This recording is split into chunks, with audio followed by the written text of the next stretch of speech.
By a guardian angel, Laughing Jack was initially a colorful Jack-in-the-Box clown whose personality reflected the personality of his owners.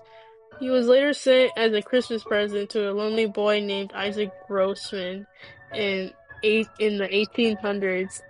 Isaac then abandoned Laughing Jack after being sent to a boarding school. Laughing Jack grew monochrome and emotionless as a result of his isolation.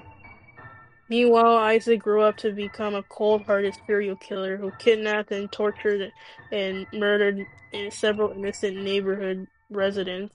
Although horrified at first, Laughing Jack's personality soon emulated Isaac's evil personality.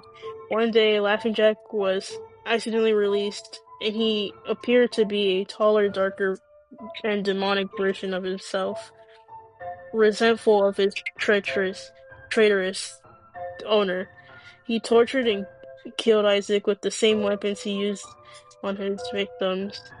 As time passed, Laughing Jack visited several other children, most of them lonely or neglected, and pretended to be their imaginary friend.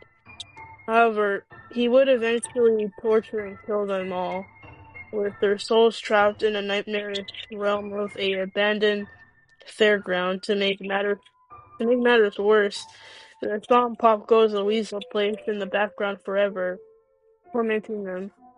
His victims are only said to be freed when the second coming of Christ occurs.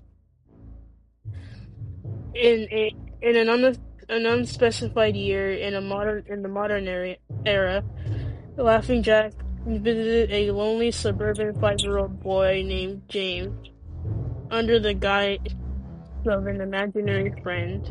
James told his mother, but he dismissed it as a phase. One night, his mother had a nightmare witnessing the souls of Laughing Jack's past victims in an abandoned fairground. The next day, Laughing Jack places action figures on top of his nightstand, presumably as a way to taunt her. She questions James, but he simply tells her the truth, much to her disbelief. Later, James receives a handful of candy from Laughing Jack in the garden. His mother notices this and demands him to tell her how he got it. James again tells her the truth, but she assumes that one of the next door neighbors gave the candy. Laughing Jack eventually kills Fido, the family dog, hangs its body on the kitchen light fixtures, and trashes the rest of the kitchen. He also cuts its stomach open and replaces it with candy.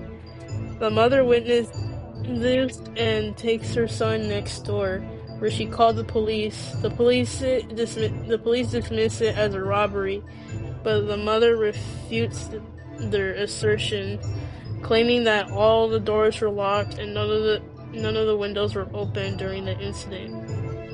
She presumes that whoever did this was already inside her house prior to the incident. They return home, and the mother decides to check on her son via the baby monitor. The mother hears a soft moan and enters James' room, where she sees her son nailed to the wall, disemboweled, with his eyes gouged out and tongue and teeth removed. She also sees Laughing Jack in his true monstrous form, who sadistically cackles at the sight of his work. Having enough, the mother grabbed a knife and tried to kill Laughing Jack, but he simply vanished into a black cloud.